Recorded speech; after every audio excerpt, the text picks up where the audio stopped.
Very good evening. Welcome to the debate. BRS అధ్యక్షులు మాజీ ముఖ్యమంత్రి, తెలంగాణ మాజీ ముఖ్యమంత్రి కేసీఆర్ గారికి స్ట్రాంగ్ కౌంటర్ పడింది ఇవాళ. మొన్న కేసీఆర్ గారు మాట్లాడిన రోజు ముఖ్యమంత్రి రేవంత్ రెడ్డి పేరెత్తకుండానే ఆయన పరిపాలనను, ఆయన విధానాలను ఒక రేంజ్లో ఆడేసుకున్నారు.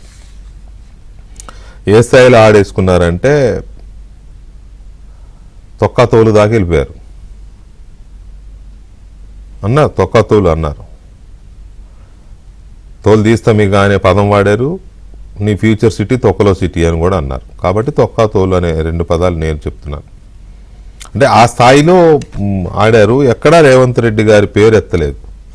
ఎందుకంటే అందరికీ తెలిసిందే, రేవంత్ రెడ్డి గారి పేరు ఉచ్చరించడం కేసీఆర్ గారికి ఇష్టం ఉండదు. ఇది మొత్తం తెలంగాణ అందరికీ తెలిసిందే. ఆయన అసెంబ్లీ వెళ్ళకపోవడానికి కారణం కూడా ముఖ్యమంత్రి కుర్చీలో రేవంత్ రెడ్డి గారిని చూడడం కేసీఆర్ గారికి నచ్చదు కాబట్టి ఆయన అసెంబ్లీకి కూడా వెళ్ళడం లేదు అనేది కూడా చెప్తారు. అది కేటీఆర్ గారు డైరెక్ట్లీ ఆర్ ఇండైరెక్ట్లీ, డైరెక్ట్గా చెప్పారు అసెంబ్లీలో, నీ స్థాయికి మా నాన్న అవసరం లేదు, మేము చాలని కూడా అన్నారు. అంటే రేవంత్ రెడ్డిది నా స్థాయి కాదు అనే ఉద్దేశంతోనే కేసీఆర్ వెళ్ళడం లేదు అసెంబ్లీకి అని కేటీఆర్ గారు ఇండైరెక్ట్గా చెప్పేశారు ఆ మాట. సో ఈ సిచ్యువేషన్స్లో సుమారుగా 2 సంవత్సరాల తర్వాత 3 రోజుల క్రితం పార్టీ కార్యాలయంలో పార్టీ నాయకులతో, ఎమ్మెల్యేలతో మీటింగ్ పెట్టిన కేసీఆర్ రేవంత్ రెడ్డి గారి ఈ 2 ఏళ్ల పరిపాలన మీద, ఆయన విధానాల మీద చాలా తీవ్ర స్థాయిలో విరుచుకుపడ్డారు. విరుచుకుపడి ఇక నేను కూడా మొదలు పెడతా, నేను బయట ప్రజల్లోకి వస్తా, సభలు పెడతా, నేనే స్వయంగా హాజరవుతా, తోలు తీస్తా, అది ఇదని మాట్లాడారు. ఆ రోజు ఏదో చిట్చాట్ రూపంలో రేవంత్ రెడ్డి గారు లైట్గా స్పందించిన, ఇవాళ కొడంగల్ వెళ్ళి కొడంగల్ సభలో ఇంచ్కి ఇంచ్, పాయింట్ కేసీఆర్ గారు అయితే ఏదైతే పాయింట్లు మాట్లాడారో ఆ ప్రతి పాయింట్ని కౌంటర్ చేస్తూ తన శైలిలో, తన స్టైల్లో, తన భాషలో, తన భాష ఏముందిలే, ఆ 2 పార్టీలతో ఒకటే భాషలాగా ఉంటుంది కదా, ఆ భాషలో చాలా తీవ్రమైన పదజాలంతో విరుచుకుపడ్డారు. ప్రతి పాయింట్ని కౌంటర్ చేశారు. ఈ కౌంటర్ చేస్తూ ఒక సవాల్ విసిరారు. నువ్వు ఆడ ఈడ తిరగడం ఎందుకు, అసెంబ్లీకి రా, అసెంబ్లీకి వచ్చి నువ్వేం పాయింట్లు అడుగుతావో అడుగు, ఏం చెప్పాలనుకుంటావో చెప్పు, అన్నిటికీ మేము చర్చకు సిద్ధమని చెప్పి ఆయన సవాల్ చేశారు. ఎందుకు కేసీఆర్ గారు అసెంబ్లీకి వెళ్ళడం లేదు? రేవంత్ రెడ్డి ప్రజలు ఎన్నుకున్న ముఖ్యమంత్రి. ఆయన అనొచ్చు, ప్రజలు రేవంత్ రెడ్డిని ఎన్నుకోలే, కాంగ్రెస్ పార్టీ అధిష్టానం కవర్లో పంపింది పేరు అని అనొచ్చు. ఆ మాటకు వస్తే బీజేపీ అయినా అంతే చేస్తుంది. మీ పార్టీలో ప్రాంతీయ పార్టీ ఏ పార్టీ అయినా, అది బీఆర్ఎస్ అయినా, టీడీపీ అయినా, ఇంకోటి అది డిఎంకే అయినా, ఏదైనా ఎమ్మెల్యేలు ఎన్నుకోవడం అనేది నేమ్సేక్, నామకే వాస్తే. ఈ పరిస్థితుల్లో రేవంత్ రెడ్డి గారు విసిరిన సవాళ్ళ మీద కేసీఆర్ గారు రియాక్ట్ అవుతారా అనేది పక్కన పెడితే, అసలు ఆయన అసెంబ్లీకి ఎందుకు రారు? ఆయన మొన్న తోలు తీస్తా అన్నారంటే రేవంత్ రెడ్డి ఇంటికి వెళ్ళి చింతపరిగ పట్టుకొని కొట్టి తోలు తీయడం కాదు కదా.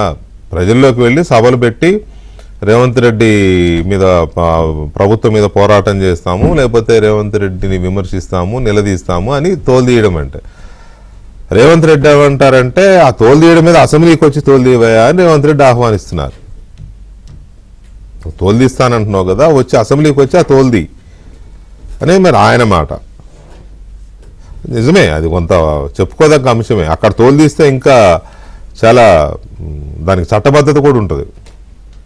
ఎందుకు కేసీఆర్ గారు అసెంబ్లీకి ముఖం చాటేస్తున్నారు? ఆయన మొహం చూడడం ఇష్టం లేకనా, ఈయన మొహం చూపించుకోవడం ఇష్టం లేకనా? ఇది ఎవరికి అర్థం కాని విషయం. బాధ్యత గల సీనియర్ పొలిటీషియన్గా, తెలంగాణ సాధకుడుగా, నో డౌట్ తెలంగాణ సాధకుడుగా 10 ఏళ్ళు 9 ఏళ్ళు ముఖ్యమంత్రిగా చేసిన మాజీ ముఖ్యమంత్రిగా, ప్రస్తుత ప్రతిపక్ష నేతగా అసెంబ్లీకి వెళ్లాల్సిన అవసరం ఉంది. పోనీ ప్రతిపక్ష నేత కాకపోతే అనుకో, ప్రతిపక్ష నేత పదవి కేటీఆర్కో హరీష్ రావుకి ఎవరికైనా ఇచ్చేస్తే అది వేరు, అది ఎవరు మాట్లాడరు కూడా. కానీ ప్రతిపక్ష నేతగా ఆయనే ఉంటారు, శాసనసభ పక్ష నేతగా ఆయనే ఉంటారు, బట్ శాసనసభకు రారు. ఇక్కడ కొంత ఇది వస్తూ ఉంది. రేవంత్ రెడ్డి గారు ఇంకా కొన్ని పాయింట్స్ మీద కూడా గట్టిగానే సవాల్ చేశారు. వీటితో పాటు కోస్గి తర్వాత జరిగిన కోస్గి సభలో కూడా రేవంత్ రెడ్డి గారు కొంచెం గట్టిగానే మాట్లాడుతూ ఇప్పుడున్న సీట్లు పెరగకపోతే, ఇప్పుడున్న 119 సీట్లకి ఎన్నికలు జరిగితే వచ్చే ఎన్నికల్లో 80 సీట్లు మావే 2029లో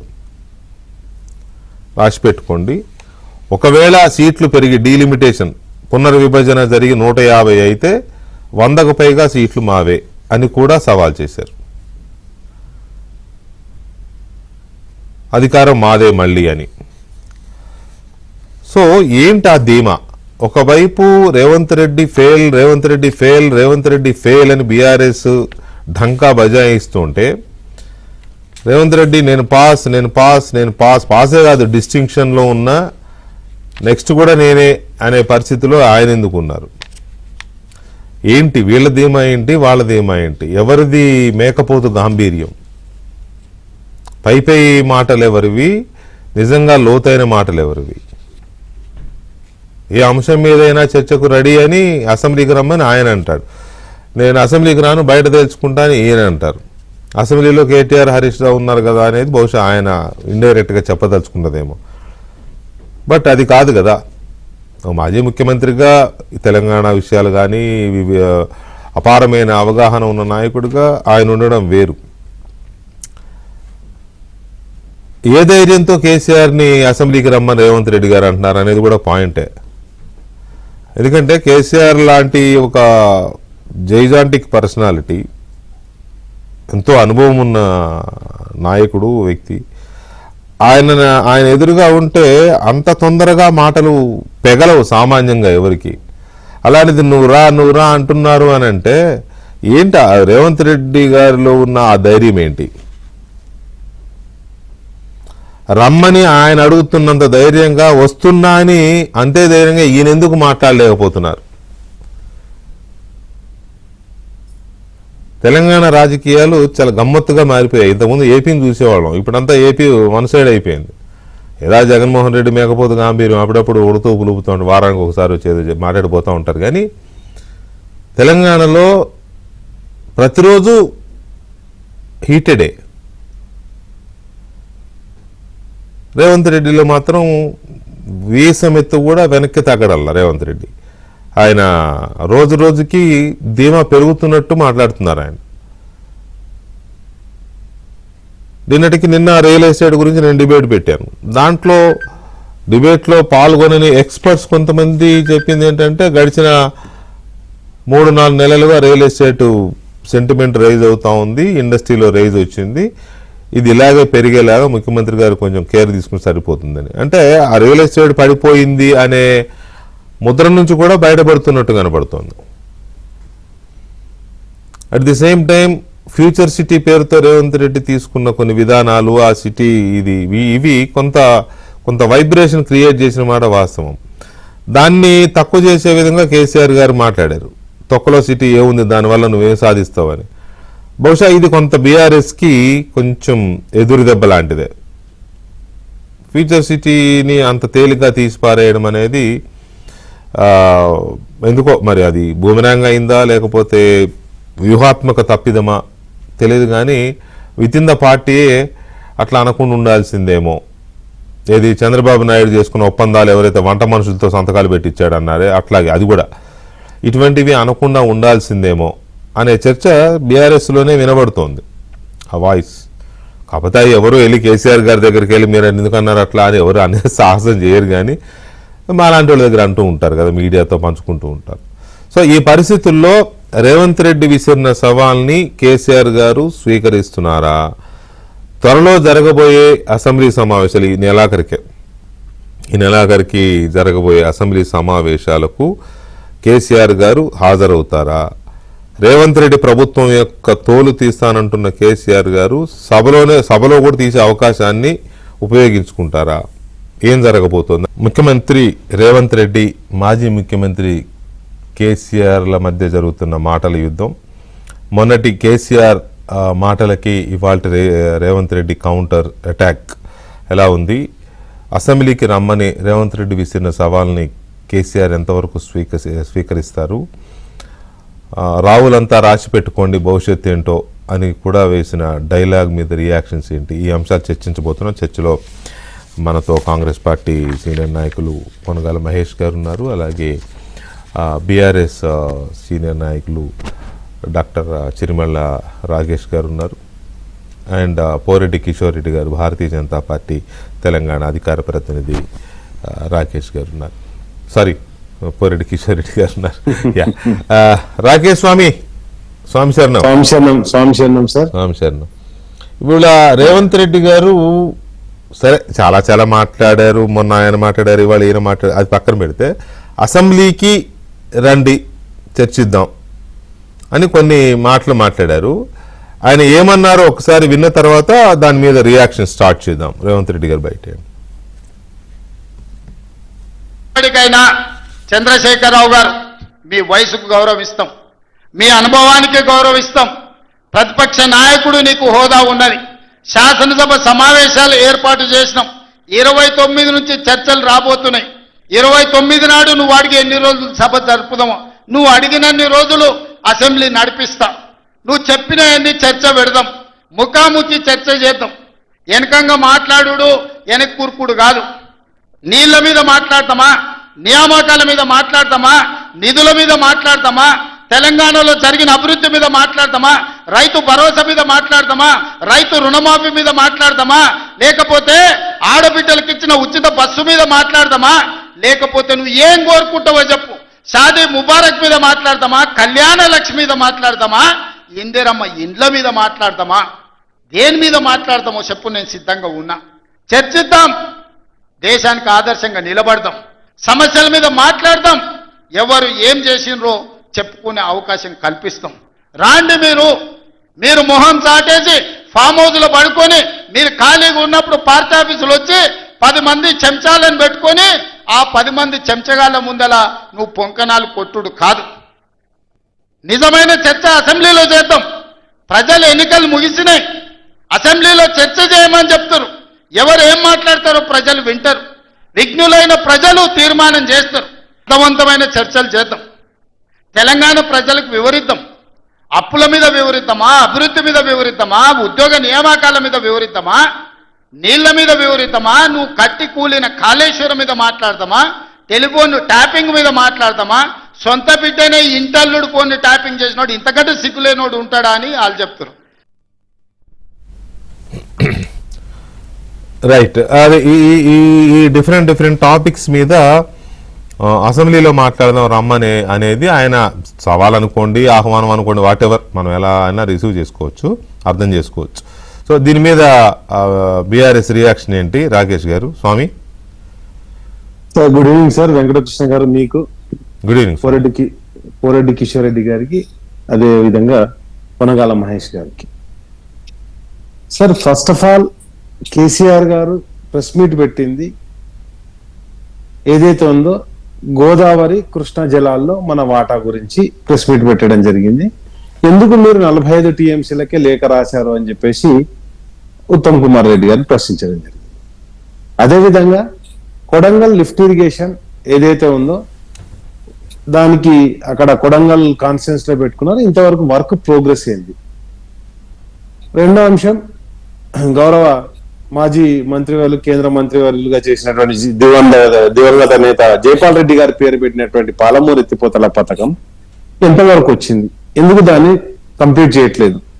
ఇవి యాక్చువల్ ప్రశ్నలు. రోజు ఆయన మాట్లాడేటువంటి భాష మాకు తెలుసు కాబట్టి మేము దాని గురించి కొత్తగా చర్చించడానికి అవసరం లేదు. కాబట్టి ఆయన ఏ స్థాయికి వెళ్తారో మాకు తెలుసు కాబట్టి మేము దాని గురించి, ఇక్కడ నేను మాలలో ఉన్నాను, ఇంకా మాట్లాడితే ఆ పదజాలాన్ని నేను వాడలేను. ఒకటి. రెండు, నేనేమంటున్నా అంటే కేసీఆర్ గారిని ఇదే విధంగా గతంలో కూడా నువ్వు రా రా రా అని చెప్పేసి పిలిస్తే వెంటనే కేసీఆర్ గారు అసెంబ్లీకి రావడం జరిగింది. అసెంబ్లీకి ఎప్పుడు వచ్చారు? బడ్జెట్ సమావేశాలు జరిగేటప్పుడు వచ్చారు. బడ్జెట్ సమావేశాలు జరుగుతుంటూ వచ్చినప్పుడు ఆ బడ్జెట్ ను చూసి, ఎందుకంటే వాళ్ళు ప్రతిపాదించిన బడ్జెటే 2,95,000 బడ్జెట్ పెడితే మళ్ళీ బడ్జెట్ బుక్స్ ప్రజెంట్ చేసేటప్పుడు వాళ్ళు దాన్ని మొత్తం కుదించేసి 2,30,000 మాత్రమే ప్రజెంట్ చేయడం జరిగింది అసెంబ్లీలో. దాంట్లో మీ బడ్జెట్ మీరు ఇచ్చినటువంటి టార్గెట్ ను మీరు కంప్లీట్ గా, అంటే వాళ్ళు చెప్పింది 95, దాన్ని మళ్ళీ వాళ్ళు ప్రజెంట్ చేసేసరికి ఒక 65,000 crores లెస్ బుక్స్ ను ప్రజెంట్ చేయడం జరిగింది. ఇదొక అంశం అయితే, ఆ 2,30,000 బడ్జెట్ ను ప్రజెంట్ చేసిన దాంట్లో వాళ్ళు ప్రపోజల్ బడ్జెట్ లో పెట్టింది ఏంటంటే వెల్ఫేర్ కు 46,000 crores బడ్జెట్ లో ప్రపోజ్ చేశారు. బట్ అన్ఫార్చునేట్లీ మళ్ళీ దాన్ని ప్రజెంట్ చేసినప్పుడు, బుక్స్ సబ్మిట్ చేసినప్పుడు దాన్ని 26,000 crores గా చూపెట్టడం జరిగింది. అంటే 20,000 crores వెల్ఫేర్ లో తగ్గించారు, బడ్జెట్ 65,000 crores తగ్గించారు. కాబట్టి ఈ బడ్జెట్ గురించి ఇంకా మాట్లాడేది ఏముంటది? మీరు ఒక ప్రపోజల్ బడ్జెట్ ఇచ్చినప్పుడు అసెంబ్లీని మనం గౌరవించాలన్నప్పుడు మీ బడ్జెట్ లో మీ ప్రెజెంటేషన్ చూపెట్టాలి, లేకపోతే ఇంత లెస్ పర్సెంటేజ్, దిస్ 10%, 20% తగ్గిద్దని చెప్పాలి. కాకుండా మొత్తం కూడా వెల్ఫేర్ ని పక్కన పెట్టేసి అసలు బడ్జెట్ ప్రపోజల్స్ పక్కన పెట్టి, మరి అట్లా పెట్టినటువంటి బడ్జెట్, న్యూ బడ్జెట్ ఏమన్నా ఇంక్రీజ్ అంటే దాన్ని మాడిఫై చేసి ఏమన్నా పెట్టారంటే దాన్ని మళ్ళీ ఈసారి 3,05,000 crores కు బడ్జెట్ ని ప్రపోజ్ చేయడం జరిగింది. అంటే అసెంబ్లీలో పెట్టినటువంటి వాళ్ళు ఇచ్చినటువంటి మాటకు విలువ లేదు, వాళ్ళు చెప్పినటువంటి దానికి విలువ లేదు. ఇదొక అంశం అయితే, ఇంకొక అంశం ఏంటంటే బడ్జెట్ లో ప్రసంగిద్దాం, బడ్జెట్ లో మాట్లాడదాం. ఇదే హరీష్ రావు గారు, మా గౌరవ మాజీ మంత్రులు మాట్లాడేటప్పుడు వాటర్ గురించి డిస్కషన్ చేసేటప్పుడు ఆ రోజు స్పష్టంగా అసెంబ్లీలో చెప్పడం జరిగింది. దానిలో 14 సార్లు ఇంటరప్ట్ కావడం జరిగింది ఆయనకి ఇచ్చిన సమయంలో. అండ్ నెక్స్ట్ వచ్చేసి ఆయన ఫస్ట్ పేజ్ చదివి ఎందుకు ఆగుతారు ముఖ్యమంత్రి గారు, 3rd పేజ్ కూడా చదవండి అని చెప్పేసి రిక్వెస్ట్ చేయడం జరిగింది. నిన్న ప్రెస్ మీట్ పెట్టినప్పుడు కూడా మా హరీష్ రావు గారు స్పష్టంగా చూపెట్టడం జరిగింది. గతంలో ఏదైతే స్టేట్ బైఫర్గేషన్ యాక్ట్ లో 299 TMC కి ఆ రోజు కాంగ్రెస్ ప్రభుత్వం బైఫర్గేట్ చేస్తూ యాక్సెప్ట్ చేసినటువంటి దాన్ని టెంపరీ అడ్జస్ట్మెంట్ అని చెప్పేసి కేంద్రం చెప్పినప్పుడు మీరు వెంటనే మాకు అది అంటే షెడ్యూల్ 3 కింద మాకు డివైడ్ చేయండి అని చెప్పేసి దాన్ని ఛాలెంజ్ కూడా చేయడం జరిగింది. కాబట్టి మళ్ళీ ఇప్పటికీ టెంపరీ అడ్జస్ట్మెంట్ అని చెప్పేసి మళ్ళీ సంతకం పెట్టడం. అదేవిధంగా డిపిఆర్ వెనక్కి వస్తే, గతంలో డిపిఆర్ వెనకకు వచ్చిందని చెప్పినప్పుడు ప్లస్ డిపిఆర్ యాక్సెప్ట్ చేయండి అని మళ్ళీ మేము దాన్ని తీసుకోకుండా 7 పర్మిషన్స్ తీసుకురావడం జరిగింది. మరి ఈరోజు ఎందుకు ఆ పర్మిషన్లు కంప్లీట్ చేయడం లేదు? ఆ ప్రాజెక్టును ముందుకెందుకు తీసుకుపోవట్లేదు? మీ నియోజకవర్గానికి ప్రజలకు హామీ ఇచ్చినటువంటి కొడంగల్ లిఫ్ట్ ఇరిగేషన్ కూడా ఎందుకు ముందు తీసుకురావట్లేదు? ఎందుకు ఇవన్నీ చేయట్లేదు? ఇవన్నీ ఒక అంశం అయితే, మీరు ఏదైతే మేము ఇస్తున్న దానికి కదా యాడ్ చేస్తా అని చెప్పింది మీరు ఎలక్షన్ ప్రామిస్ లో, కళ్యాణ లక్ష్మి మీరు ₹1,00,000 ఇస్తుంటే మేము తులం బంగారం ఇస్తా అని చెప్పారు. మేము ఆ రోజు ఏదైతే 200 ఉన్న దాన్ని ₹1,000, తర్వాత 2,000 చేసినటువంటి పెన్షన్ 4,000 చేస్తా అని చెప్పారు. మీరు చెప్పినటువంటి రైతు బంధు 15,000 చేస్తా అని చెప్పారు. ఆల్రెడీ ఇప్పటికి ఈ సీజన్ లో మనకు రైతు బంధు నిజమే. ఇప్పుడు మీరు అనేవన్నీ మన కేసీఆర్ గారు కూడా అవే చెప్పారు. ఇవన్నీ అన్నవే అసెంబ్లీలో మాట్లాడొచ్చు కదా అనేది అందరు అనేది అదే. అసెంబ్లీలో బడ్జెట్ ఉంది, మీరు అన్న దాంట్లో బడ్జెట్ ఉందండి, మరి ఏం మాట్లాడాలి సార్ దాంట్లో? ఒక్క మాట చెప్పండి. ఒక్క మాట రాకేష్ గారు చెప్పండి. బడ్జెట్ సెషన్స్ గురించి, బడ్జెట్ ఎట్లా ఉంటది అనేది చూసి అందరం అలసిపోయాం, కానీ ఏ ప్రభుత్వాలు పెట్టే బడ్జెట్లు ఎట్లుంటాయి అనేది. సార్ మీరు దాన్ని కాస్త ప్యారలైజ్ చేయకండి. మీరు ఖచ్చితంగా అడిగిన దాన్ని సూటి దయచేసి నా పాయింట్ ఏంటంటే బడ్జెట్ మీద ఎక్కడ మాట్లాడాలా? సభలోనే ప్రభుత్వానికి అడిగి పారేయాలా. ఓకే, సభలోనే ప్రభుత్వానికి అడిగి పారేయాలి. తర్వాత బయటికి వెళ్ళి మీడియా పాయింట్ లో అక్కడ మాట్లాడి ఎట్లాగో మాట్లాడతారు, అది ఎట్లాగో జరిగేది. కానీ సభలో మాట్లాడితేనే కదా రికార్డ్ అయ్యేది. ఓకే, అది కదా. ఇప్పుడు ఎవరు మాట్లాడినా అదే మాట్లాడతారు. సార్ మీరు అన్నట్టుగా అక్కడ ఏం లేకుండా మాట్లాడమంటారు. మీరు విమర్శించడానికి మాట్లాడండి, రైట్, అదే మాట్లాడాలండి. నిజంగా కూడా ఏమి లేకపోతేనే మాట్లాడాలి. ఏమన్నా అన్ని ఉంటే మాట్లాడడానికి ఏముంటది? ఇంకా రైట్ సార్, అరుపుని వాడికి ఏం అవసరం లేదు సార్, ఆకలితో ఉన్నవాడికే కదా అరుపులు. మీరు అన్న మాటనే కేసీఆర్ గారు స్పష్టంగా చెప్పడం జరిగింది. నల్గొండ బహిరంగ సభలో ఏదైతే 2 సంవత్సరాల వరకు మీ ప్రభుత్వం, ప్రజాప్రభుత్వం అని ఏదైతే మీరు పిలుపునిచ్చి తీసుకురావడం జరిగిందో, 2 సంవత్సరాల వరకు కూడా నేను ఏం ప్రశ్నించను. ఎందుకంటే సరే రెగ్యులర్ గా నడిచేటువంటి పొలిటికల్ ప్రాసెస్ నడుస్తుంటది, 2 సంవత్సరాలు అయిపోయింది. మీరు 2 సంవత్సరాలు అనలేదులే కానీ కొద్దిగా టైం ఇవ్వాలని ఇస్తున్నా అని అన్నారు అంతే. 2 సంవత్సరాలు అనలేదులే. స్పష్టంగా అన్నారు సార్. నేను ఆ సభలో ఉన్నాను కాబట్టి చెప్తున్నాను. 2 సంవత్సరాల తర్వాతనే నేను ఈ ప్రభుత్వం తీసుకున్నటువంటి నిర్ణయాల మీద మాట్లాడతా అన్నారు. అండ్ నెక్స్ట్ వచ్చేసి ఎప్పుడైతే నేను ఏమంటున్నా అంటే ఎప్పుడైతే తెలంగాణకు అన్యాయం జరుగుతుంది అన్నప్పుడు ఆ పరిస్థితి ఉత్పన్నమైనప్పుడు తప్పకుండా ప్రజల గొంతుకగా ప్రతిపక్షంగా మేము మాట్లాడాల్సిందే. అదే అంశం కదా మేము అదే అంటున్నా స్వామి. అంటే ఆ అంశాన్ని మాట్లాడిన తర్వాత సార్ ఇప్పుడు నేనేమంటున్నా అంటే మూర్తి గారు సారీ వెంకటకృష్ణ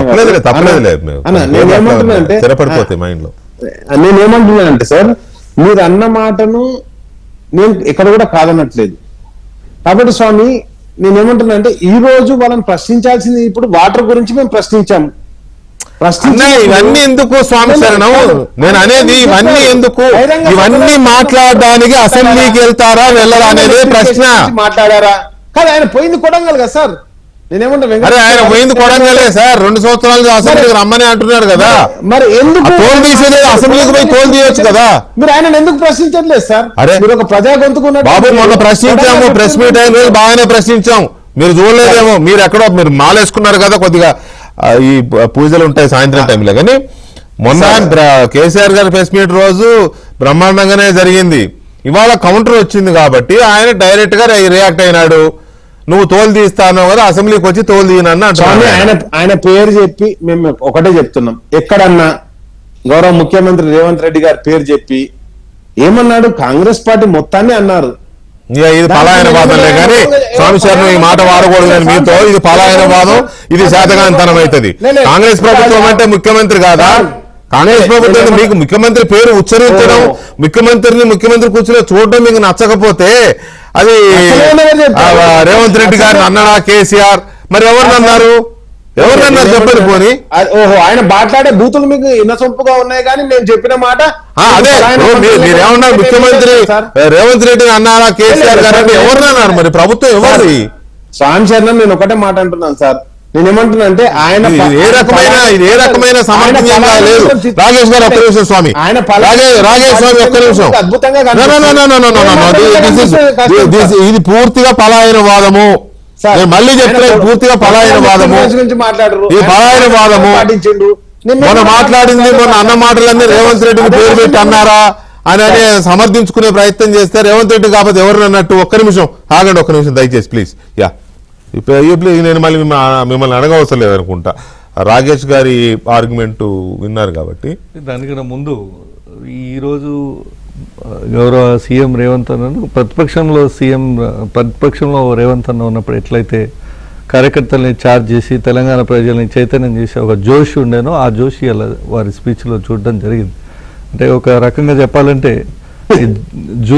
జూలు విదిల్చి గాండ్రిస్తే ఒక సింహం ఎంత గర్జిస్తుందో ఆ రకంగా ఈరోజు యావత్ తెలంగాణ కూడా దిక్కులు పెకటిల్లేటట్టు, ఒకటి ఈ ప్రభుత్వం చేస్తున్న సంక్షేమ అభివృద్ధి కార్యక్రమాలు, 2 ప్రతిపక్షాలు చేస్తున్నటువంటి అనవసరమైన రాద్ధాంతాలు, 2 ఏకతాటిని ఎండగడుతూ రాబోయే 2029 ఎన్నికలకు ఒక రకంగా శంకారామం పూరించిన విధంగానే 119 సీట్లు అయితే 80 సీట్ల పైగా మేము గెలిచి మళ్ళీ అధికారంలోకి వస్తామని, 150 సీట్లతో గనక సీట్లు పెరిగి పోటీలో దిగాల్సి వస్తే 100కు పైగా సీట్లతో మేము మళ్ళీ అధికారంలోకి వస్తామని ఒక మా క్యాడర్కి, అక్కడ కొడంగల్లో ఉన్న సర్పంచ్లకి, తద్వారా తెలంగాణ రాష్ట్రంలో ఉన్న కాంగ్రెస్ నాయకత్వానికి, శ్రేణులందరికీ కూడా ఒక రీఛార్జ్ సూపర్ బూస్టర్ స్పీచ్ ఈరోజు మేము చూడడం జరిగింది.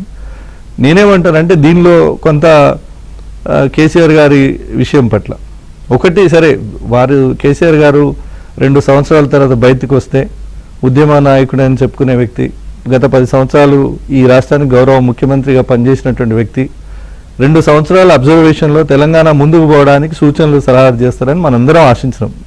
నిజంగా కూడా విజ్ఞులందరూ కూడా విమర్శలు ఉంటే ఉండొచ్చు, నేను కాదంటలేను. కానీ అనేక విమర్శలకు సమాధానం చెప్పకుండా మీడియా అడిగే ప్రశ్నలకు కూడా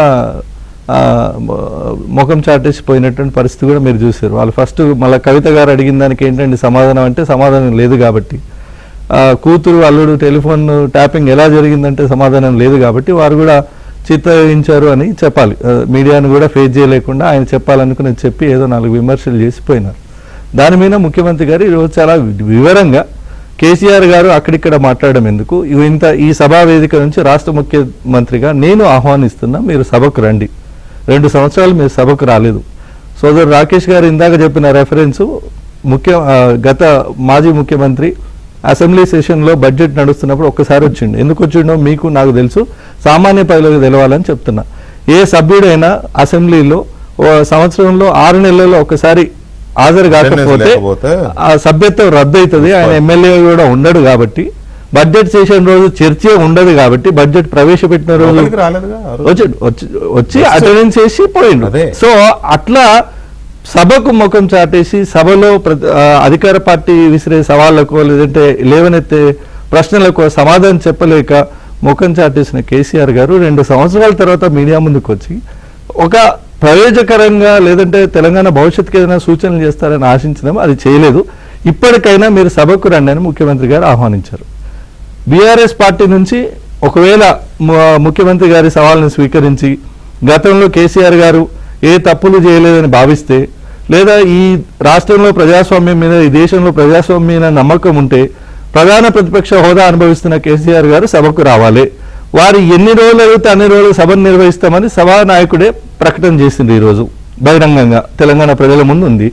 మీరు నీళ్ల మీద మాట్లాడదామంటారా, లేదా నిధుల మీద చర్చిద్దామంటారా, అప్పుల మీద చర్చిద్దామంటారా, నియామకాలు అంటారా, మహాలక్ష్మి అంటారా, ఇందిరమ్మ ఇండ్లు అంటారా, మీరు రేషన్ కార్డులు అంటారా, ఏ అంశం అన్నా తీసుకొని ముందుకు రండి. నీటిపారుదల ప్రాజెక్టులే అంటారా, వాటిలో జరిగిన అవినీతి అంటారా, దేని మీదైనా మేము చర్చకు సిద్ధమని చాలా ఓపెన్ గా తెలంగాణ ప్రజానీకానికి అందరికీ అర్థమయ్యేటట్టు ఇలా బహిరంగంగా ముఖ్యమంత్రి గారు ఒక సవాల్ విసిరిండ్రు. దాన్ని స్వీకరించి ప్రజాస్వామ్య గౌరవము, గతంలో నేను తప్పులు చేయలేదు అనే నమ్మకం కేసీఆర్ గారికి వారి పరిపాలన మీద 10 ఏళ్ల పరిపాలన మీద ఉంటే సభకు రమ్మనండి. వారు ఏ ప్రశ్నలు అడిగినా ఈ ప్రభుత్వం మీద లేవనైతే ఏ ప్రశ్నలకైనా సందేహాలకైనా ప్రభుత్వం సమాధానం ఇస్తుంది. ప్రభుత్వం గత డాక్యుమెంట్స్ ముందు పెడితే వాటికి కూడా కేసీఆర్ గారు సమాధానం ఇస్తే తెలంగాణ ప్రజల ముందు ఏమంటారు దూద్ కా దూద్ పానీ కా పానీ అయిపోతుంది.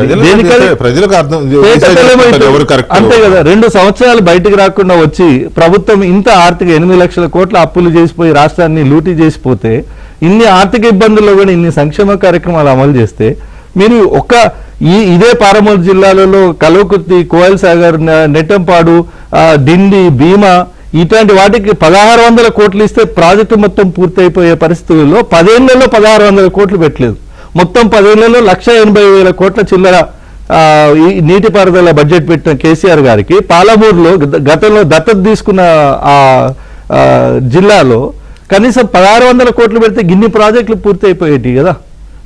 3 రోజులలో కూలే ఓ చిన్న ఇసుక మేడ కట్టి దానికి కాళేశ్వరం అనే పేరు పెట్టి దాని పేరు మీద 1,40,000 కోట్లు బొక్కితుందామని ఒక అంచనాలు వేసుకుని ఒక కుట్రలు చేసి కమిషన్లకు ఆశపడి మీకు ఎక్కడ లాభం వస్తే అక్కడ, ఎక్కడ కమిషన్లు వస్తే అక్కడ ఇన్వెస్ట్మెంట్ చేసిరు, పెట్టుబడి పెట్టిరు. కానీ మరి ఇదే పాలమూరు ప్రజలు నిన్న మీరు మాట్లాడిన పాలమూరు ప్రజల గురించి ఎందుకు మాట్లాడలేదు అనే ప్రశ్న ఉత్పన్నం అవుతుంది కదా. పాలమూరులో ఇప్పుడు మీరు ఏమంటే సార్ కేసీఆర్ ఎందుకు బయటకు వచ్చింది అనుకుంటారు. ఒకటి సోషల్ మీడియాను నమ్ముకొని కేటీఆర్ గారు వారి మొత్తం పరివారం అంతా సోషల్ మీడియాను నమ్ముకొని తెలంగాణలో రేవంత్ రెడ్డి గారి ప్రభుత్వాన్ని, కాంగ్రెస్ ప్రజాప్రభుత్వాన్ని విమర్శ చేసి ఇది ప్రభుత్వం ఫెయిల్ అయిందనే ఒక ఫీలర్స్ రోజు రన్ చేస్తూ ఉంటే, మొన్న జరిగిన అసెంబ్లీ ఎన్నికల్లో మిమ్మల్ని ఓడగొట్టినాం, పార్లమెంట్ ఎన్నికల్లో గుండు సున్నా వచ్చింది, లోకల్ బాడీలో సర్పంచ్ ఎన్నికల్లో కూడా 70% దగ్గర సీట్లు మేమే గెలిచినాం. ఇంకా మా మీద వ్యతిరేకత ఎక్కడుందని మేము చెప్పుకునే క్రమంలో ఇంకా ఇంత రాబోయే ఎంపీటీసీ జెడ్పీటీసీలలో కూడా బీఆర్ఎస్ కనుమరుగైపోతుందేమో, తుడిచిపెట్టకపోతుందేమో అని ఒక భయానికి కేసీఆర్ ఈరోజు బయటకు వచ్చి ఈ రకంగా ప్రభుత్వం మీద విమర్శలు చేస్తున్నారు అని. మీరు విమర్శలు చేయండి, మేము డెఫినెట్ గా కన్స్ట్రక్టివ్ క్రిటిసిజం అయితే మేము వెల్కమ్ చేస్తామని చెప్తున్నాం. మా ముఖ్యమంత్రి గారు కూడా అదే మాట చెప్తున్నారు. ఇప్పుడు పాయింట్ ఏంటంటే ఇందులో రేవంత్ రెడ్డి గారు నువ్వు ఆ తోలు తీసేదేదో లేకపోతే నువ్వు ఆ కడిగేసేదేదో నువ్వు అసెంబ్లీకి వచ్చి కడుగు అనేది మీ ఆర్గ్యుమెంట్.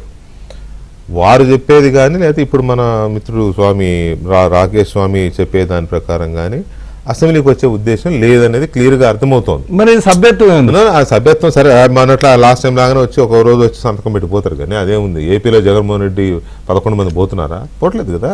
సో అది కాదు, సభ్యత్వం ఎక్కడికి పోద్ది, ఏం కాదు సార్. చంద్రబాబు నాయుడు గారు పోలేదు సార్. నేను అదే అంటున్నానండి, ఎక్కడికి పోదండి. అదే సార్ నేనేమంటున్నాను జగన్ అనగానే ఎంత ఇది చంద్రబాబు నాయుడు పోలేదు, చంద్రబాబు నాయుడు కూడా పోలే, కానీ చంద్రబాబు నాయుడు పోకపోవడానికి 6 నెలలు టైం ఉంది ఇంకా అక్కడ. లేలే కరుణానిధి గారు పోలేదు, చంద్రబాబు నాయుడు గారు పోలేదు. సరే సార్ వెళ్ళకండి, చాలా ఉన్నాయి సార్. వెళ్ళకండి సార్, వెళ్ళకండి అసెంబ్లీకి వెళ్ళకండి, అసలు వెళ్ళకండి, సంతకానికి కూడా వెళ్ళకండి, ఏం కాదు మీకు కాదు. పదవి ఎవరైనా పెట్టాడు, మిమ్మల్ని ఎవరు disqualify చేయడు. ఎవరు అనుకుంటే వచ్చింది కాదు కదా. లేదండి, అసలు వెళ్ళకపోయినా డిస్క్వాలిఫై చేసే దమ్ము ఎవరికి లేదులేండి. లేలే కాదు సార్, ప్రతిపక్షం ఈ రోజులలో రాజకీయాల్లో అట్లా తయారైనాయి కానీ కాదు కాదు కళ్ళ సార్. ముందు గోడలు దూకితేనే ఎవడు తీసేస్తలేరు. Correct. ఇది కరెక్ట్ సార్. మరి అదే అది కరెక్ట్ అయినప్పుడు ఇది కూడా కరెక్ట్ అవుతుంది, ఏం కాదు. సరే కాదు కాకపోతే సార్. నా point ఏంటంటే, నా పార్టీ point- మారిన వాళ్ళని మంత్రులను చేసిన వాళ్ళని పట్టుకొని గోడ అది కూడా ఉంది. మరి లేదు, ఎవరు? అంటే కాదు. దానికో లాజిక్ మీరు ఆ దమ్ము కూడా లేదు. శాసనసభా పక్షాన్ని మొత్తాన్ని కలిపేశారు కాబట్టి దానికో లాజిక్ చెప్పుంటారు. ఎథిక్స్ పనిచేయవు అక్కడ ఎథిక్స్ ప్రకారం కాదు.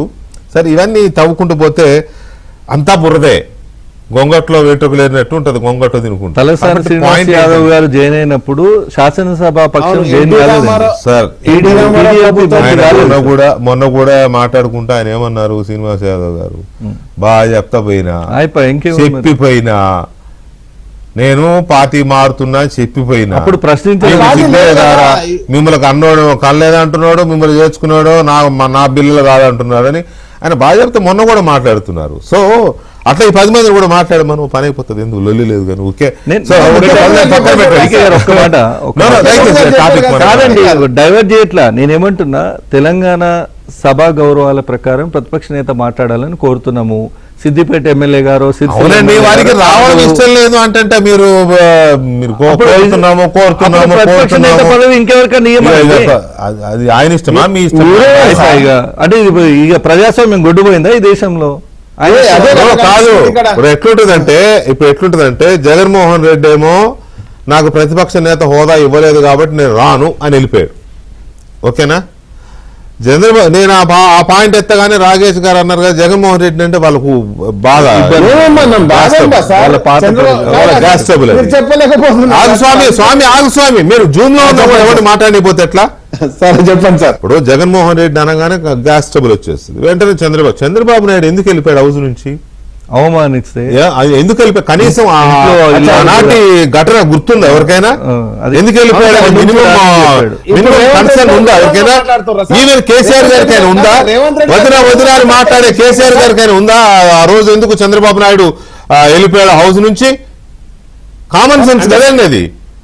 జగన్ అనగానే చంద్రబాబు నాయుడు ప్రస్తావన తీసుకొచ్చారే, చంద్రబాబు నాయుడు ఎందుకు వెళ్ళిపోయాడు ఆ రోజు హౌస్ నుంచి? కాబట్టి రాకేష్ గారు పిడుక్కు బియ్యానికి ఒకటే మంత్రం వేయకూడదు. మనం ప్రాణంలో ఉన్నప్పుడు, రాజకీయాల్లో ఉన్నప్పుడు సార్ దూత్ కా దూత్ పానీ కా పానీ, రైట్, ఓకే అనుకుంటా. కానీ జగన్ అనగానే ఏదో ఒకటి అనాలి కదా అని అంటే ఆ రోజు ఆ బాధ ఎవడు పడడండి, అంత బాధ ఎవడు పడడు. కాబట్టి రాకేష్ గారు యువర్ ఎగ్ లీడర్, దయచేసి కొన్ని సందర్భాల్లో కొంచెం స్వామి శరణం. అయితే పోరెడ్డి గారు పోరెడ్డి గారు ఇక్కడ విషయం ఏంటంటే నాకు ఆశ్చర్యం వేసింది, మన రేవంత్ రెడ్డి గారి పేరు ఎత్తకుండా గంటన్నర సేపు కేసీఆర్ గారు మాట్లాడారు. ప్రపంచం అంతా అనుకున్నది ఏంటంటే ఆయన రేవంత్ రెడ్డి పేరు ఉచ్చరించడం ఇష్టం లేకనే ఆయన ఆ పేరు ఎత్తలేదు అని అందరికీ తెలుసు. అందరూ అదే మాట్లాడుకున్నారు. అసెంబ్లీకి ఎందుకు రావట్లేదంటే కూడా రేవంత్ రెడ్డి ఫేస్ చూడడం ఇష్టం లేకనే రావట్లేదని కూడా అందరు అనుకున్నారు. ఆల్ పార్టీస్ అనుకుంటున్నాయి, అందరు అనుకుంటున్నారు. అయితే మొన్న ఎందుకు పేరు ఎత్తలేదు అనే దాని మీద రేవంత్ రెడ్డి పేరు ఎత్తడం ఇష్టం లేక ఎత్తలేదు అని అందరూ అంటుంటే రాకేష్ గారు దాన్ని ఎట్లా ట్విస్ట్ చేశారు చూడండి. రేవంత్ రెడ్డి పేరు చెప్పి తిట్టిండా? రేవంత్ రెడ్డి పేరు చెప్పి తోలు తీస్తా అన్నాడా మా సారు? అది చూడండి. కానీ ఎట్లా అంటే రేవంత్ రెడ్డి పేరు ఎత్తనంత మాత్రాన రేవంత్ రెడ్డిని అన్నట్టు కాదా అనేది ఒక పాయింట్. రెండవ పాయింట్, ఇవాళ నువ్వు అసెంబ్లీ ఆ తోలు తీసేది ఏదో అసెంబ్లీకి వచ్చి తీయ అంటున్నారు రేవంత్ రెడ్డి గారు. అయ్యా నువ్వు వచ్చి క్లాస్ రూమ్లో బెత్తం పట్టుకొని కొట్టు, నన్ను ఎక్కడో రోడ్డు మీద కొడితే అది ఎవడో కొట్టుకున్నట్టు అవుతుంది. క్లాస్ రూమ్లో కొడితే కదా పంతులు స్టూడెంట్ కొట్టినట్టు అవుతుంది. అంతేనా కిషోర్ రెడ్డి గారు? కాబట్టి సభకు రమ్మంటున్నాడు రేవంత్ రెడ్డి గారు, అది మాట్లాడదాం. కిషోర్ రెడ్డి గారు నమస్తే. నమస్తే విజయ్ గారు. కిషోర్ రెడ్డి గారు, మొన్న కేసీఆర్ గారు అంతసేపు ప్రెస్ మీట్ పెట్టి విమర్శించింది తోలు తీస్తా అన్నది కానీ, లేకపోతే తొక్కలో ఫ్యూచర్ సిటీ ఏంది, నువ్వు సాధించేది ఏంది, నువ్వు పొడిచేది ఏంది హైదరాబాద్కు, నువ్వేం చేస్తావు అని అన్నది కానీ ఎవరిని ఉద్దేశించి ఎవరినో అంటే రేవంత్ రెడ్డి అలా రియాక్ట్ అయిందా అంటే జస్ట్ ఫర్ క్లారిఫికేషన్. అంటే నాకు డౌట్ వస్తుంది నిజంగానే. రాకేష్ స్వామి అన్న తర్వాత నాకు కూడా డౌట్ వచ్చింది, నిజమే కదా పేరు పెట్టుకుంటే ఈయన ఎందుకు రియాక్ట్ అవుతున్నాడని. విజయ్ గారు, ముందుగా మీకు, అట్లాగే కొనగల మహేష్ గారికి, చిరుమల రాకేష్ గారికి, మన ఏబిఎన్ ఆంధ్రజ్యోతి ప్రేక్షకులందరికీ నమస్కారం అండి. సో ఆబ్వియస్లీ మనకు అంటే ఇప్పటివరకు పేరు తీయలేదు కేసీఆర్ గారు, ముందు కూడా తీయరని అనుకుంటున్నాను. ఇప్పుడే కాదు, పోయినసారి వారు ముఖ్యమంత్రిగా ఉన్నప్పుడు కూడా ప్రతిపక్షంలో ఉన్న నేతలను ఎవరినైనా అనాలి అని అంటే రకరకాల పేర్లు పెట్టి కొంచెము వెటకారంగానే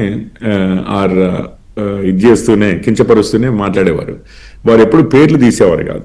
ఎందుకనంటే వారి అభిప్రాయంలో ఇప్పుడు ఒకప్పుడు సినిమా ఇండస్ట్రీలో దేశంలో అంటే ఇట్లా పేపర్లలో వచ్చేది, అంటే మ్యాగజైన్స్లలో టాప్ 10 పొజిషన్స్ అంటే 1 నుంచి 9 వరకు, 1 నుంచి 10 వరకు అంతా అమితాబ్ బచ్చనే, దాని తర్వాత వేరేవారు అన్న టైప్లో అనుకునేవారు అప్పట్లో.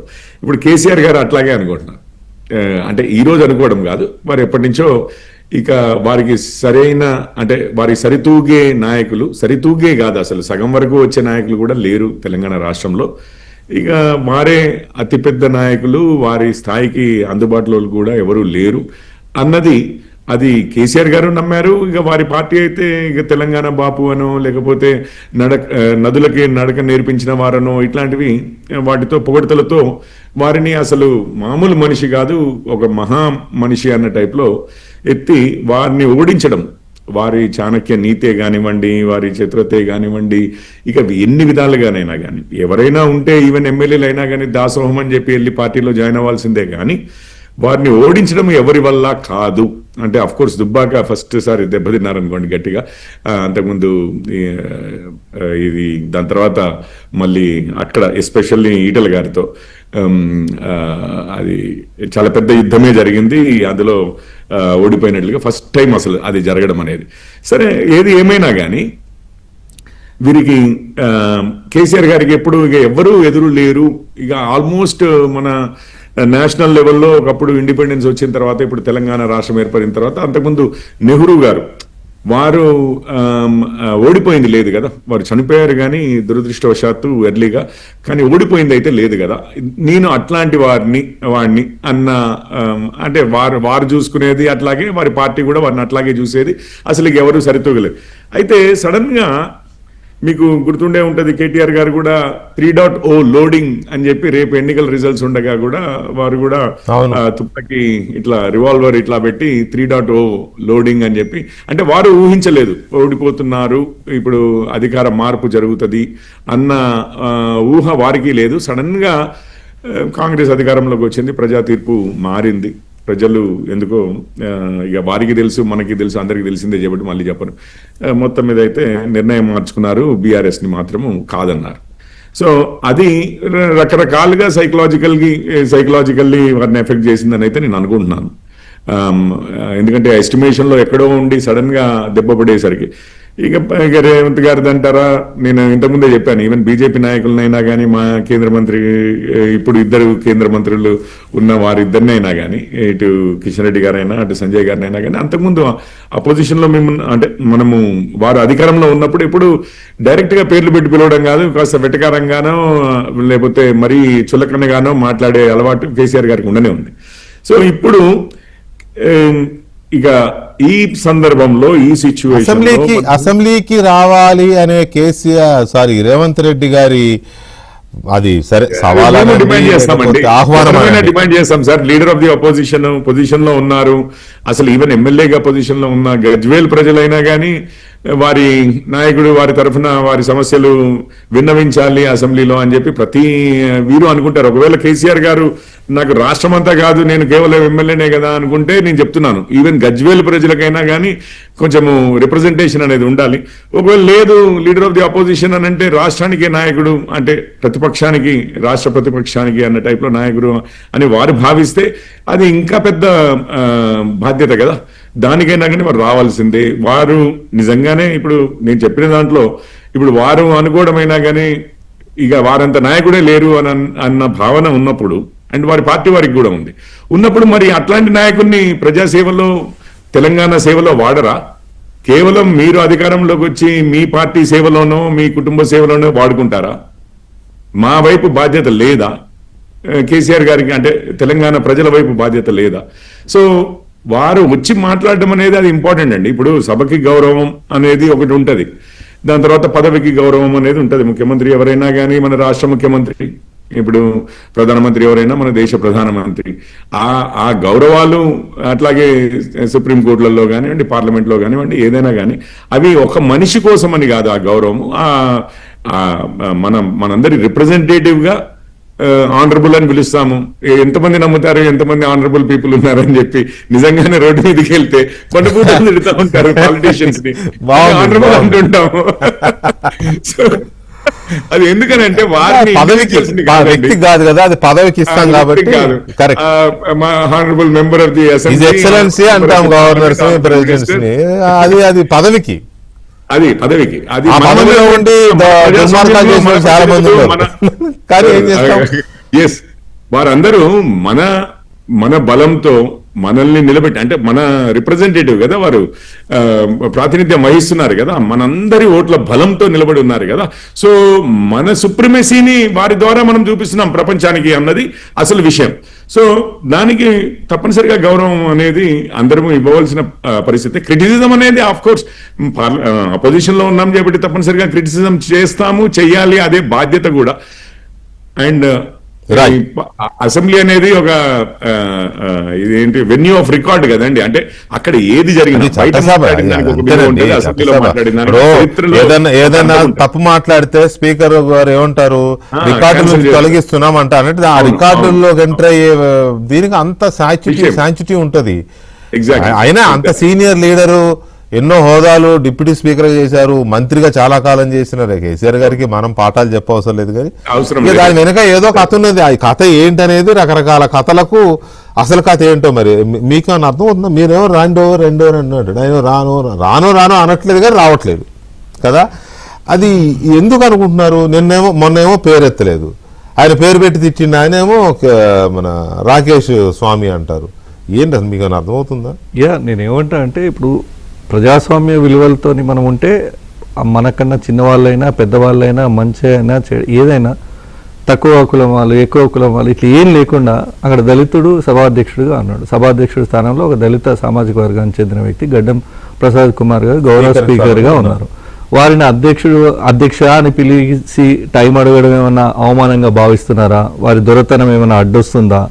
లేదా నేను పోనీ చిన్నవాడు అని నిర్లక్ష్యం చేసిన రేవంత్ రెడ్డి లాంటి వ్యక్తి నా నియంత సామ్రాజ్యాన్ని కూలదోసి ఈరోజు అధికారంలోకి వచ్చి తెలంగాణ రాష్ట్రంలో ముఖ్యమంత్రి కుర్చీలో కూర్చుంటే ఆయన ఎదురుగా నేను కూర్చోవడం ఏంటి అని నీ అహంకారం ఏమైనా అడ్డం వస్తుందా? నీకన్నా వయసులో చిన్నవాడైతే మరి ముఖ్యమంత్రి కుర్చీలో కూర్చుంటే కూడా చిన్నవాడు అవుతాడా? మీ దొరతనం, మీ గడి పోకడా, మీ అహంకారం అంతకంటే పెద్దదా? మీరు ఇంకేమైనా పాతకాలం రాతి గొప్ప మనుషులా? ఈరోజు ప్రజాస్వామ్య విలువల మీద మీకు నమ్మకం లేదా? మీకన్నా చిన్నవాడు ముఖ్యమంత్రి కుర్చీలో కూర్చుంటే పేరు పెట్టి పిలవడానికి మీకేమైనా తక్కువ తరమా? దొరతనం అడ్డొస్తుందా? అహంకారం అడ్డొస్తుందా? నిరంకుశం అడ్డొస్తుందా? నీ రాచరిక పోకడ అడ్డొస్తుందా? లేదా సభాధ్యక్షుల సభానాయకుడు సభానాయకుడికి అని ఏదైనా నివేదించే దానికి ఏమైనా చిన్నతనం అవుతుందా? నీ కిరీటం ఏమైనా కింద పడుతుందా? నువ్వు ఏ కాలంలో ఉన్నావు అనేది ప్రశ్న తెలంగాణ సమాజం నుంచి వస్తుంది. దానికి సమాధానం చెప్పాల్సింది కేసీఆర్ గారే. ఒకవేళ కేసీఆర్ గారు రాకపోతే ఒకటే, చేసిన తప్పులు ఎండగడతారు కాబట్టి ముఖం చెల్లక రాలేదు అనేది విశ్వవ్యాప్తం అవుతుంది. అది ఫర్దర్ కూడా జరుగుతుంది. అంతకంటే ఏం ఆశిస్తాం ఆయన నుంచి? కానీ ఒకటి, నీకైనా వయసులో చిన్నవాడైనా పెద్దవాడైనా, కులంలో చిన్నవాడైనా పెద్దవాడైనా, హోదా, రాజ్యాంగం కల్పించిన హోదా, ముఖ్యమంత్రి అయినా స్పీకర్ అయినా వాటిని గౌరవించవలసిందే. గౌరవించడానికి మా దొరతనం, మా గడిలతనం, మా నిరంకుశత్వం, మా అహంకారం అడ్డొస్తుంది అనుకుంటే ప్రజలు రాజకీయంగా ఏం శాస్తి చెప్పాలనో ఇప్పటికే చెప్తారు. రాకేష్ గారు ఏమంటారు సార్? ఇప్పుడు వికే గారు మిమ్మల్ని, కేసీఆర్ గారినో, లేకపోతే రేవంత్ రెడ్డి గారినో, లేకపోతే నన్ను, మహేష్ గారినో, కులాన్ని, లేకపోతే పోరెడ్డి కిషోర్ రెడ్డి గారినో కులంతో మనం ఇక్కడ వచ్చి కూర్చున్నామా సార్? అంటే మనం కులాలు మార్చుకోమంటే మార్చుకుంటామా? ఏం భాష సార్ వీళ్ళు కాంగ్రెస్ పార్టీ వాళ్ళు? సబ్జెక్ట్ లేనప్పుడు ఏదో ఒకటి మాట్లాడిపోవాలని చెప్పేసి కేసీఆర్ ఆయన గారిని అహంకారాన్ని విమర్శించాలంటే ప్రశ్నిస్తున్నా లే, ఎవరు స్వామి. అహంకారం నువ్వెవరు ప్రశ్నించే సార్ ఆ అహంకారం ఉంది అంటే మాట్లాడేసేపు ప్రశ్నిస్తున్నా. వికే గారు మీరు ఉన్నంతసేపు విన్నారు కదా, నేను మాట్లాడేటప్పుడు నువ్వెవరు ప్రశ్నించాలంటే? నేనేమనంటున్నానంటే కులాలను మార్చుకోమని చెప్పేసి కులంతో వచ్చి ఇక్కడ కూర్చున్నామా? నీ పార్టీ నుంచి నువ్వు వచ్చినావు, నా పార్టీ నుంచి నేను వచ్చినా, నేనేం అంతేగాని కుల కుల ప్రస్తావన ఇక్కడ ఆయన ఎందుకు? అనుసరిస్తున్న ముఖ్యమంత్రి గారు ఏం పోకడని చేసిండ్రో చెప్పినా. మీ ముఖ్యమంత్రి గారు ఏం చేసిర్రో అదే పోకడ మీరు కూడా పోతుర్రు. నేనేమంటున్నానంటే అంటే కాదు ఇక్కడ అంటే ఒక కులం అయితేనే పరిపాలించాలని ఉన్నదా? ప్రతి రెడ్డి పక్క పండి 10 ఎకరాలు ఉండాలని అన్నాడు. మరి ఆ పేరు నీకు లేదు కదా, మరి అంత మాత్రం నీకు పదవి రాలేదా? నీకు పదవి ఇయ్యను కూడా నీ పక్క పేరు సోదరా, డిగ్రీ లేదా కదా? కులం గురించి ప్రస్తావన తెలియదు. కేసీఆర్ యొక్క నిరంకుశ మనస్తత్వం గురించి ప్రస్తావన చేసిన వెలుమల్లో కూడా మంచి వాళ్ళు ఉన్నారు, నేను ఒప్పుకుంటా. వెలుమల్లో కూడా మంచి దాతృత్వం ఉన్న వాళ్ళు ఉన్నారు, మంచి గుణాలు ఉన్న వాళ్ళు ఉన్నారు, పేదలు ఆదుకున్న వాళ్ళు ఉన్నారు. కానీ నిరంకుశత్వాన్ని ప్రశ్నించిన వెలుమ కులాన్ని కాదు. గుర్తుకు రాలే, తెలంగాణ పోరాటం చేసినప్పుడు గుర్తుకు రాలే. రాజీనామా ఆయన చేసినప్పుడు ఒక్కడే చేసిండా? నువ్వు పోలేదా జైలుకు? నేను పోలేదా జైలుకు? పోటీ చేసింది ఎవరు? మీరు కూడా ఏమంటారంటే కాదు, నేను ఏమంటున్నా సంపన్న వర్గాలు చేస్తే కాంగ్రెస్ పార్టీ హైకమాండ్ తెలంగాణ మీద దృష్టి సారించి తెలంగాణ రాష్ట్రాన్ని ఏర్పాటు చేసింది. తెలంగాణ న్యాయం చేయాలని కేసీఆర్ ఒక్కరికే రాజీనామా చేస్తే మా మీద పోరాటం చేసిర్రు. రాజీనామా మా అమర నిరాదీక్ష లేకపోతే మీ ప్రాణాలు మాకు ముఖ్యమని చెప్పేసి చిదంబరం గారు ఎందుకు చెప్పారు? నేనేమంటున్నానంటే కేసీఆర్ పోరాటం చేసి ఆయన రాజీనామా విరమిస్తే ఓయూలో మనం శివయాత్ర చేసినాం. కేసీఆర్ దొంగతనంగా దొంగ కాదు ఆయన ఎగ్జాక్ట్లీ నో సార్, నేను ఏమంటున్నా అంటే ఆయన అన్కాన్షియస్ ఉన్నప్పుడు ఏం తాగిపిచ్చారో మీరు ఆయన అన్కాన్షియస్ ఉన్నప్పుడు ఆయనను పట్టుకొని మీరు ఏం డ్రామా చేసారో అన్ని తెలుసు. ఆయన తెలియగానే వెంటనే కంటిన్యూ చేశారు. కేసీఆర్ గారు ఈ రోజు కూడా గదే పరిణామాల గురించి కాదండి, కాదు రాకేష్ ఆ పేరుతో రెండుసార్లు అధికారంలోకి వచ్చి డ్యూటీ చేశారు కదా, అది కదా బాధ. ఇప్పుడు మహేష్ గారు రాకేష్ రాకేష్ చెప్పండి సార్. ఒక్క మాట సార్, ఇప్పుడు ఆనాటి పరిణామాలు ఉద్యమ క్రమంలో ఎన్నో ఎన్నో ఎన్నో ఎన్నో జరిగాయి. వాటి గురించి మనం ఇప్పుడు ఎంత మాట్లాడుకున్నా ఆ ఉద్యమాన్ని తక్కువ చేసినట్టు అవుతుంది. డెఫినెట్గా కేసీఆర్ గారు లీడ్ చేసిన ఉద్యమము, ఆయనతో పాటు మీలాంటి వాళ్ళు మాలాంటి వాళ్ళు అందరం వెనక పరుగులు తీసాము, తెలంగాణ రాష్ట్రం ఏర్పాటైంది. ఇక ఇప్పుడు ఆయన అట్లా చేసిండు, ఇప్పుడు ప్రయోజనం లేదు, దాన్ని వదిలిపెడదాం. తెలంగాణ సాధన అనే దాన్ని, ఆ ఉద్యమాన్ని ఈ ప్రస్తావనలోకి తేవద్దు.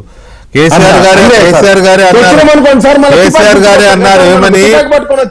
గారే అన్నారు ఏమని ఉద్యమం అనేది అయిపోయింది, తెలంగాణ రాష్ట్రం సిద్ధించింది, ఇక నా ఉద్యమ సంస్థ, ఇక నా రాజకీయ పార్టీ రాజకీయమే చేస్తాను, మటన్ నడుపుతాను అని ఆయనే అన్నారు. కాబట్టి రాజకీయాలే మాట్లాడదాం, ఉద్యమాన్ని ఇప్పుడు ఈ మధ్యలో ఏవద్దు. కాబట్టి రాజకీయాలే మాట్లాడదాం. కేసీఆర్ గారు ఎందుకు హౌజుకు రావట్లేదు అనేది మాట్లాడదాం. కేసీఆర్ గారు రేవంత్ రెడ్డికి పేరెందుకు ఎత్తారు అనేది మాట్లాడదాం. రేవంత్ రెడ్డిని అంతగా ఎందుకు టార్చర్ చేశారు అనేది మాట్లాడదాం. ఇటువంటి చాలా విషయాలు వస్తూ ఉంటాయి. కాబట్టి ఇదే పర్యటనలో ఆయన కొడంగల్ సభతో పాటు కోస్గి సభలో కూడా పాల్గొన్నారు. ఈ సందర్భంగా కూడా ఆయన మరికొన్ని వ్యాఖ్యలు చేశారు. అంటే ఇప్పటి వరకు కేసీఆర్ గారు చేసిన మొన్నటి ప్రెస్ మీట్కి సంబంధించింది. ఇక నేను మొన్న వరుసగా నేను 2-3 డిబేట్స్లో చెప్పాను, కాంగ్రెస్ పార్టీలో ఎవరూ ఇలాంటి సాహసం చేయలేదు. వచ్చే ఎన్నికల్లో కూడా నేనే మళ్ళీ ముఖ్యమంత్రిని అని చెప్పే సాహసం ఎవరు చేయలేదు. మా పార్టీయే అధికారంలోకి వస్తుందని చెప్పారేమో రాజశేఖర రెడ్డితో సహా, బట్ నేనే ముఖ్యమంత్రిని అయితే అని ఎవరు చెప్పలేదు. రేవంత్ రెడ్డి గారి ఇదేంటో మరి అని నేను 2-3 సార్లు అడిగాను. అయితే ఇవాళ ఆయన చాలా చాలా ఆచితూచి పార్టీ అన్నారు, మా పార్టీ అన్నారు. ఆయన ఏమన్నారో, వచ్చే ఎన్నికల్లో 2029లో ఎన్ని సీట్లు వస్తాయన్నారో, ఎలాంటి కామెంట్స్ చేశారో అదొకసారి చూసిన తర్వాత టాపిక్లోకి వెళ్దాం. బయట ఒకసారి 2029 ఎన్నికల్లో 2/3 మెజారిటీ మన సీట్లు ఒకవేళ 119 ఉంటే 80కి పైగా సీట్లతోని 2029లో మా ప్రభుత్వం ఏర్పాటైంది. ఒకవేళ 153 సీట్లయితే 100 పైగా సీట్లతోని 2/3 మెజార్టీతోని తెలంగాణలో రెండోసారి కాంగ్రెస్ ప్రభుత్వాన్ని తెస్తాం. ఇది మా సవాల్. చంద్రశేఖరరావు గారు, తారక రామారావు గారు, హరీష్ రావు గారు, దయాకర్ రావు గారు, ఇట్లా చెప్పుకుంటూ పోతే వినోదరావు గారు, కుక్కట్పల్లి కృష్ణారావు గారు, రాసి పెట్టుకో. 2029లో 2/3 మెజార్టీతోని ఈ రాష్ట్రంలో కాంగ్రెస్ ప్రభుత్వాన్ని ఏర్పాటు చేస్తా. ఇదే నా సవాల్. శాతనైతే కాసుకో బిడ్డ. నీ రాజకీయం ఏందో నేను చూస్తా. నేను రాజకీయం చేసినంత కాలం ఈ కల్వకుంట చూసేటోళ్ళు కాలకుంట విషం లాంటి కేసీఆర్ కుటుంబాన్ని అధికారులకు రానివ్వను. ఇదే నా శపథం. ఇదే నా శపథం. కొడంగల్ బిడ్డగా ఈ గడ్డ మీద నుంచి నేను శపథం చేస్తున్నా. నేను రాజకీయాలలో ఉన్నంతసేపు రాబోయే ఎన్నికల్లో కేసీఆర్ కుటుంబానికి అధికారం అనేది ఇక కళ. బీఆర్ఎస్ పార్టీ, కేసీఆర్ చరిత్ర గతమే. మీ పార్టీకి మీకు భవిష్యత్తు లేదు. ఎవడైనా చర్చించుకుంటే పొద్దుపోయినప్పుడు మాట్లాడుకోవడానికి పనికొచ్చే చరిత్రనే తప్ప భవిష్యత్తు తెలంగాణ రాష్ట్రానికి నీ తరఫున ఒరిగేది ఏమీ లేదు. రైట్. రాకేష్ గారు, సార్ ఏంటి అంత ధీమా ఏంటి రేవంత్ రెడ్డి గారికి? మళ్ళా మేమే, మా పార్టీయే 100కు పైకి వస్తాయి, 80కి పైకి వస్తాయి, బీఆర్ఎస్ అనేది ఇక చరిత్రే, ఆ ధీమా లేకపోతే దాన్ని ఎట్లా మీకు ఏమనిపిస్తుంది ఆ మాటలు? వికే గారు ఆయన ఏదైతే ఇంకా 3 సంవత్సరాల సమయం ఉండగానే ఇప్పుడే ఎలక్షన్లకు అని చెప్పేసి ప్రచారం మొదలు పెట్టారు. ఆయన ఇచ్చిన హామీల ఎస్ సార్, ఆయన ఇచ్చిన హామీల గురించి మాట్లాడలేదు, కాంగ్రెస్ పార్టీ ఇచ్చిన మేనిఫెస్టో గురించి మాట్లాడలేదు. అదేవిధంగా మీరు ఒక ముందు మాటగా చెప్పారు, నేనే అని చెప్పే దగ్గర నుంచి ఇప్పుడు మా పార్టీ అనే కాడికి వచ్చింది. ఎందుకంటే మొన్న చూసాం సర్పంచ్ ఎలక్షన్ లో కూడా వాళ్ళు మేము ఒక 45% ఆఫ్ సీట్స్ మేము విన్ కావడం జరిగింది. కాబట్టి అధికార పార్టీ జనరల్ గా ఒక 80% 90% విన్ అయ్యేటువంటి జనరల్ ఎక్కడికైనా లోకల్ బాడీ ఎలక్షన్ లో జరిగినప్పుడు ఉంటూ ఉంటాయి. కానీ ఇక్కడ మేము ప్రధాన ప్రతిపక్షంగా అద్భుతమైన పోటీ ఇవ్వడం జరిగింది. ఒక అంశం. రెండో అంశం, అధిష్టానం కూడా ఈయన చెప్పినట్టే వింటారు. ఎందుకంటే మనం చూసాం గ్లోబల్ సమ్మిట్ జరిగితే కర్ణాటక ముఖ్యమంత్రి రాలేదు, హిమాచల్ ముఖ్యమంత్రి రాలేదు. పాపం రాహుల్ గాంధీ ఏమో మెస్సీ దగ్గర టీ షర్ట్ అడుకోనికి వచ్చింది కానీ గ్లోబల్ సమ్మిట్ కి అయితే రాలేదు సార్. కాబట్టి ఇవన్నీ మనం చూసాం. ఇట్లాంటి ఇది చూసిన తర్వాత మరి టీ-షర్ట్ తర్వాత చెప్పండి, మీ టర్మ్ లో మీరు చెప్పండి ప్లీజ్. అట్లాంటి ఫార్ములా 1 రేస్ దగ్గర కాళ్ళు పట్టుకోవడానికి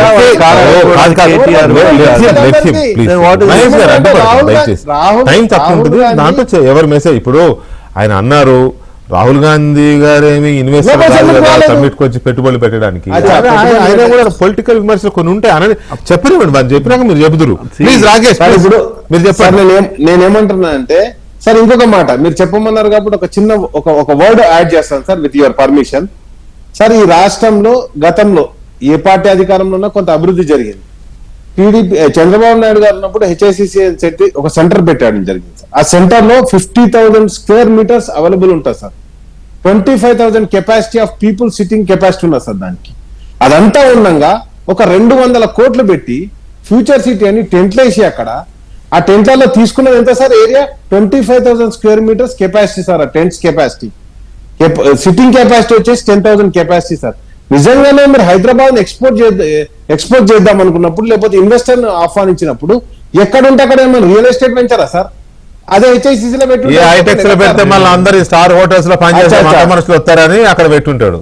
ఓకే సార్, అంటే మీరు కూడా ఒప్పుకుంటున్నారు. అంతే కదా మరి, కేసీఆర్ గారు దావోస్ లో కేటీఆర్ గారిని అడగండి అక్కడ ఎంత హైటెక్స్ లో పెడితే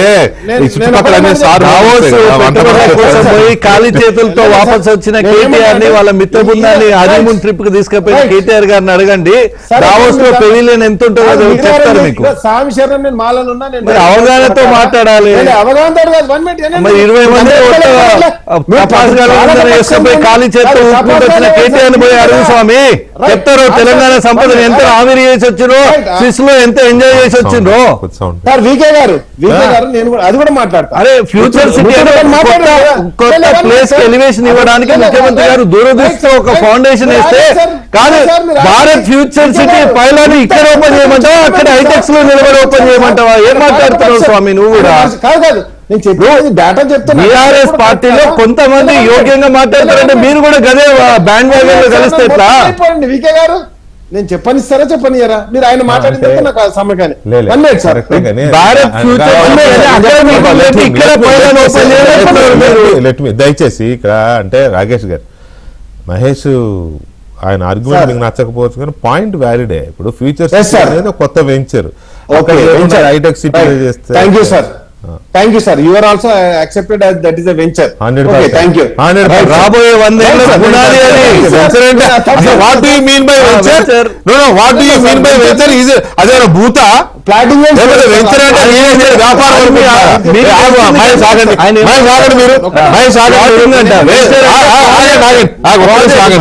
రాకేష్ స్వామి, వెంచర్ అంటే ఏమనుకుంటున్నారు మీరు? రియల్ ఎస్టేట్ ప్లాట్లు లేకపోతే బిల్ అపార్ట్మెంట్లు కట్టేదే వెంచర్ అనుకుంటున్నారా? ఐఎమ్ సారీ, వెంచర్ అంటే ఎనీ కొత్త బిజినెస్, ఎనీ కొత్త వ్యాపకం ఏదైనా వెంచరే అంటారు. పక్కనున్న ఇండస్ట్రియలిస్ట్ లేకపోతే ఆయన కార్పొరేట్ బిజినెస్ చేసే కిషోర్ రెడ్డి రెడ్డి గారిని అడగని చెప్తారు. మీరు కూడా well educated, I know that. ఇంకొక మాట చెప్తాను. Please conclude. నేను ఓపెన్ ఛాలెంజ్ చేస్తున్నాను. ఇంతకుముందు మిత్రుడు మహేష్ గారు నాకు ఒక ఓపెన్ ఛాలెంజ్ ఇస్తారు. కేటీఆర్ గారు తీసుకొచ్చిన ఇన్వెస్ట్మెంట్ ఏంటంటే ప్రభుత్వంగా ఇన్వెస్ట్మెంట్లు తీసుకొచ్చాం. 10 సంవత్సరాల ఇన్వెస్ట్మెంట్లు, 10 సంవత్సరాల నుంచి మేము ఐటీ ఎక్స్పోర్ట్ ఎన్ని చేసాం అవన్నీ బయట పెట్టమనండి. అండ్ నెక్స్ట్ వచ్చేసి మీ బడ్జెట్ బుక్ లో బయట పెట్టిందే నేను చెప్తాను. టిఎస్ ఐపాస్ ద్వారా 23-24 కు వచ్చినటువంటి ఇన్వెస్ట్మెంట్ 25,000 crores సార్. ఆ తర్వాత నెక్స్ట్ 24-25 కి వచ్చినటువంటి ఇన్వెస్ట్మెంట్ జస్ట్ 13,000 సార్. నేను చెప్పింది కాదు, ప్రభుత్వం చెప్పింది. కంప్లీట్ అయితే కదా ఎందుకు ఇవ్వరండి? ఇప్పుడు దాకా 2 సార్లు మాట్లాడారు వాళ్ళకంటే మీరే. సార్ నేనేమంటున్నా, టిఎస్ఐ చేసింది సార్. ఒకవేళ వాళ్ళ దగ్గర డేటా ఏమని ఉంటే బయట పెట్టమన్నాడు సార్. నేనేమంటున్నా, నెక్స్ట్ వచ్చేసి అండ్ ఇంకొక మాట చెప్తున్నాను సార్. మన టాపిక్ పోయింది, నేను మన టాపిక్ మారిపోయింది. రాకేష్, సీట్ల విషయంలో రేవంత్ రెడ్డి చేసిన కామెంట్స్ మీద మీరు మొదలు పెట్టారు, ఇటు తీసుకొచ్చారు మళ్ళీ ఫ్యూచర్ సిటీ మీదకి, వెంచర్ల మీదకి. అంటే నేను అందుకే పర్మిషన్ అడిగా. నేను మిమ్మల్ని పర్మిషన్ టైం పోతుంది కదా అనవసరంగా. Right sir. ఈ రోజు సీట్ల గురించి ఎందుకు మాట్లాడుతున్నా అంటే గ్రామాల్లో యూరియా బస్తాలు దొరుకుతలేవు సార్. ఈయన కనీసం ప్రభుత్వానికి ఇండెంట్ కూడా పెట్టలేదు సార్. కేంద్ర ప్రభుత్వానికి ఒక ఇండెంట్ పెడితే కదా యూరియా బస్తాలు ఎన్ని వస్తాయని తెలిసేది. కాబట్టి నేనేమంటానంటే మెస్సీతో తన ఫ్యామిలీ మెంబర్లు ఆడుకోవడానికి పెట్టిన ఇంట్రెస్ట్ కూడా ఈ రోజు రైతులకు యూరియా బస్తాల విషయంలో పెట్టట్లేదు. కాబట్టి నేను ఎంత గెలుస్తా అంటాడు, మన గెలుస్తా అంటాడు. కిషోర్ రెడ్డి గారు 2029లో మళ్ళీ మా పార్టీ అధికారంలోకి వస్తుంది. బీఆర్ఎస్ అనేది ఇక చరిత్రే తెలంగాణలో.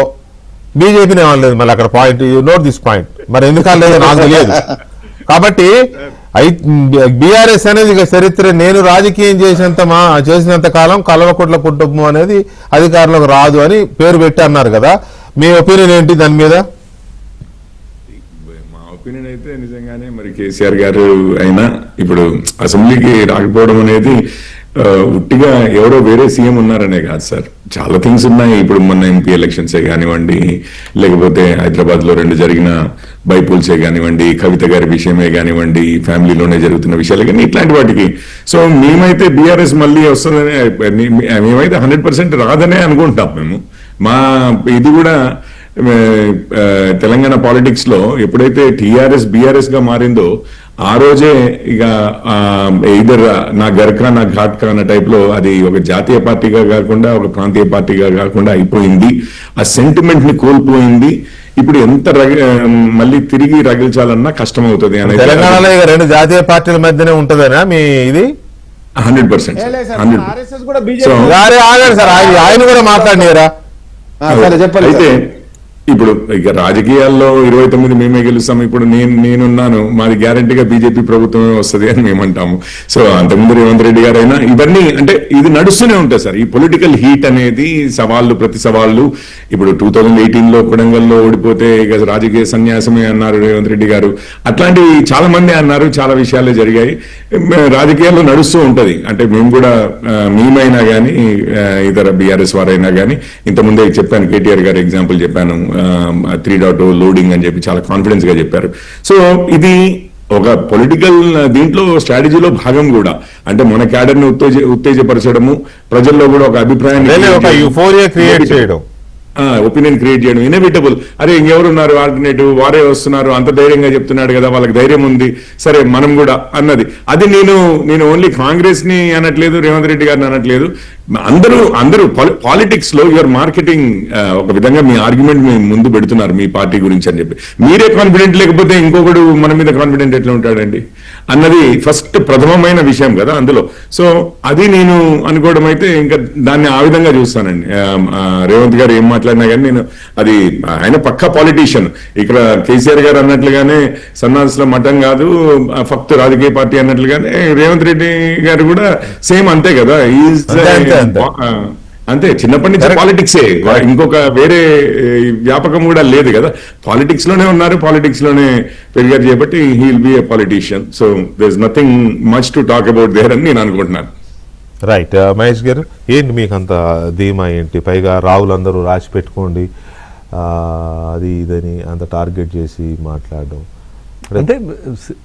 అంటే కేసీఆర్ కుటుంబాన్ని అధికారంలోకి రానివద్దు అనేదా టార్గెట్, లేకపోతే అసలు బీఆర్ఎస్ పార్టీ రానివద్దని? ఎందుకు బీజేపీ పేరు ఎందుకు ఎత్తలేదు? ఇప్పుడు ఇలా బీఆర్ఎస్ పార్టీని, కేసీఆర్ కుటుంబాన్ని పక్కన పెట్టి బీఆర్ఎస్ పార్టీని మీరు ఊహించగలరా?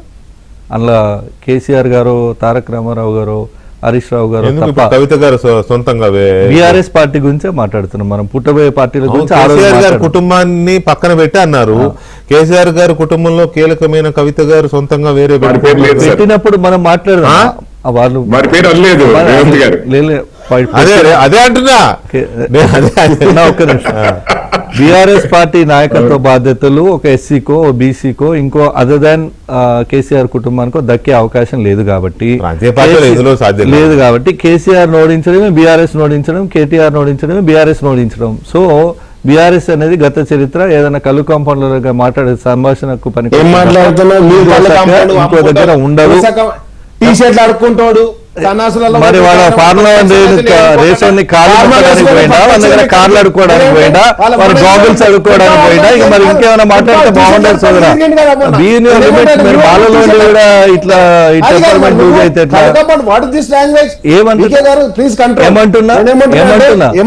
ఏమడుకోవడానికి ఫార్ములా రేషన్ దగ్గరికి కేటీఆర్ ఏమడుకోవడానికి ఎన్ని ఇన్వెస్ట్మెంట్స్ అది నమ్మి సంతకం పెట్టిన అధికారి జైలుకు పోయేటట్టుంది.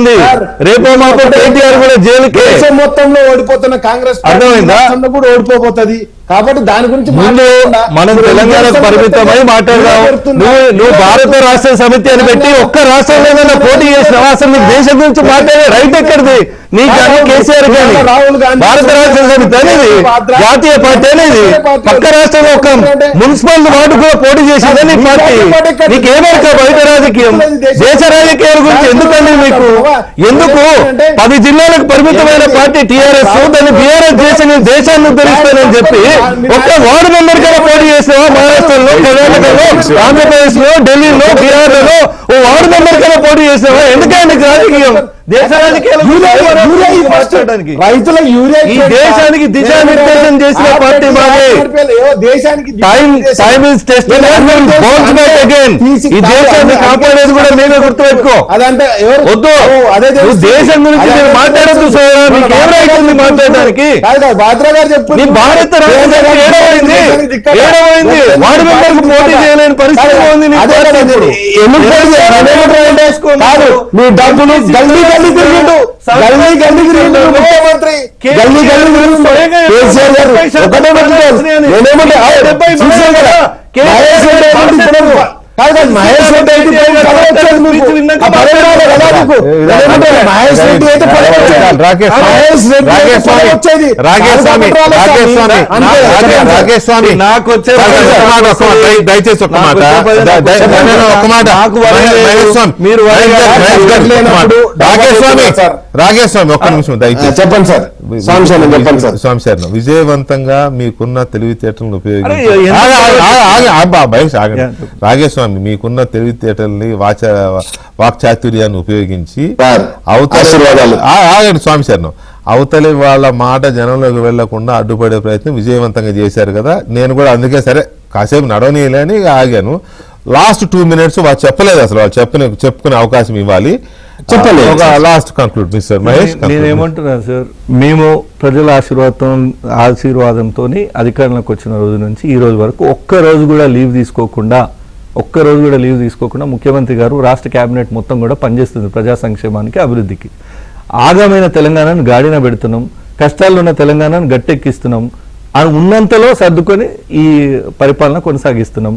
ప్రజలు మేము ఇచ్చిన రేషన్ కార్డుల మీద నమ్మకమో, మహిళా సోదరులు ఫ్రీగా బస్సులో ప్రయాణించిన దాని మీద నమ్మకమో, మేము ఇచ్చిన సన్నబియ్యం మీద తిన్న మెతుకు రేవు మరవని తెలంగాణ సహజ గుణంలో ఉన్నటువంటి గుణం, అది గొప్ప గుణం. తిన్న ఇంటికాడ మేలు మరవరు అంటారు. అట్లాంటి సన్నబియ్యం తిన్న గుణం మరవరనో రుణం మరవరనో పెట్టిన చేతిని ఇందిరా మరవరు అంటారు. తెలంగాణ వాళ్ళ గుణం అట్లాంటిది అని అంటారు. ఇందిరమ్మ ఇళ్లలో నీడకున్న వాళ్ళ ఆ గుణము, వీళ్ళందరి ఆశీర్వాదంతో మా పార్టీ మళ్ళొక్కసారి అధికారంలోకి వస్తుందని ముఖ్యమంత్రి గారు ఘంటాపథంగా చెప్తున్నారు.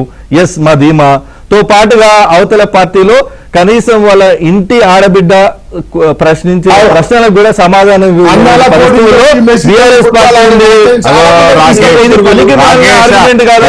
మహేష్ అంటే కాదండి, ఇది మహేష్ అంటే మీరు బాధపడాలా, మహేష్ అంటే మీరు వాదానికి రావాలా. ఆమెనే ఊరు చెప్తుంది కదా, ముఖ్యమంత్రి చెప్తుందండి. ఆమెనే కవిత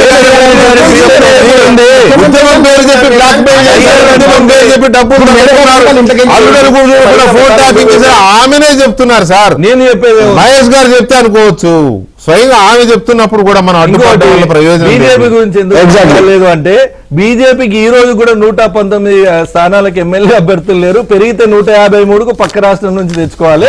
ఎంపీ 17 స్థానాలకు అభ్యర్థులు లేరు. వాళ్ళ గురించి ఎందుకు జయత్తులు గెలిపోవడం ఎవరు సొంతం కాదు. కానీ thank you very much Mahesh గారు, రాకేష్ గారు